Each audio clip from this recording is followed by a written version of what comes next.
Hindi naman kami na. Magkasunodan sila nila. Ngayong araw na ang schedule na magpapatuli ang kapatid ko. Kaya naman anong bago, isasama ko ulit kayo. Dito lang naman sa may likod ng munisipyo, malapit lang sa amin. Yan.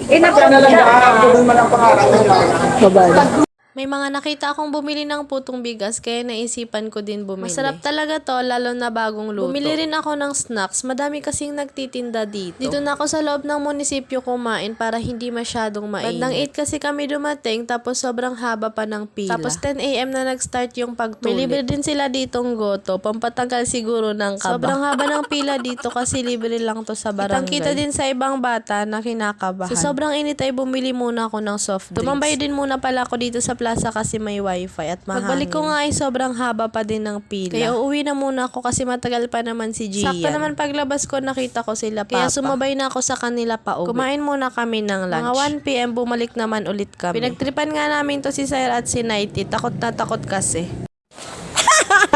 Tigpalis na kami na ikaw! Tigpalis na kami na ikaw! Ano na? Kulang. Tayo na! Hala! Tayo naglalagpat eh! Mainit to! Hala ka! Hala!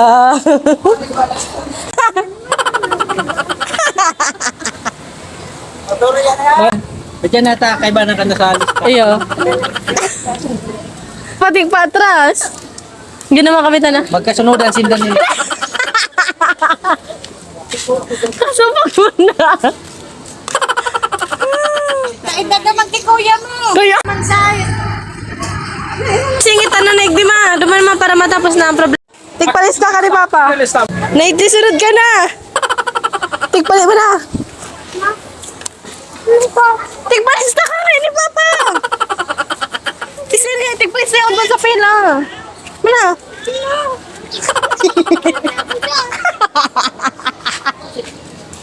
Tigsabi ka ka rin mo! Papalis na! Kali mo mo! Sige! Nagsabi nga ni! Ay, ina nga, Dave! Na? Tigpalis na bagay ni Papa na, pati si Sair, oh.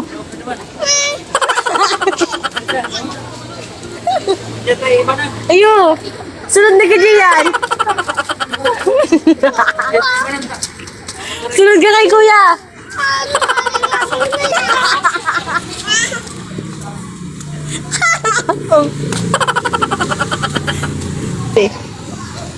Sunod ka na! Makabitan mo na yan, ma! Sunod yan kay Gian! Sunod yan ma kay Gian! Ano din takot? Nagsasabi akong totoo! Nagsasabi akong totoo, masain ka! Pagtapos namin pagtripan si Nightly, binilhan ni Mama ng ice cream. Umiiyak na kasi. Bumili din kami kasi sobrang init. Alas 2 na ng mga oras na yun pero hindi pa din tapos. Madami kasi talagang tao. Syempre ititake na nila yung ganitong opportunity na may libreng tuli. Kesa naman magbabayad pa sila. Yung mga kapatid ko, takot nga din yan magpatuli. Si Gian pala yung magpapatuli. Yung nagvo-voice over minsan sa mga mini vlog ko. Magpapatuli na daw siya para matapos na ang problema niya. Nakita din pala kaming mga tusok-tusok dito kaya bumili na din kami. Kaso hindi ko bet yung sauce. Medyo maasim. Kaya binigay ko na lang din yan kay Mama. Meron din ditong ice scramble kaya napabili na din. Puro kain na lang talaga ang pinaggagawa namin. Alagay mo daw na iklama nga nagpatore. Dali, ito ang lakaw.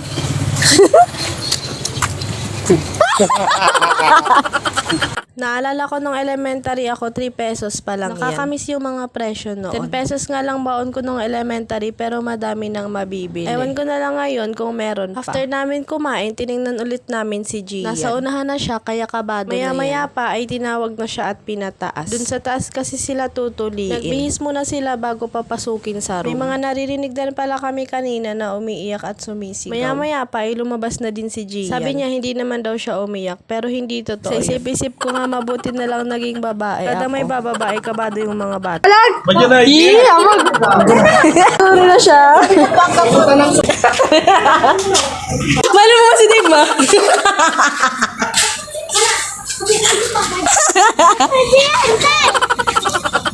Yee! Sorry. Kung nakaabot ka dito sa last part. Thank you so much for watching. See you on my next mini vlog.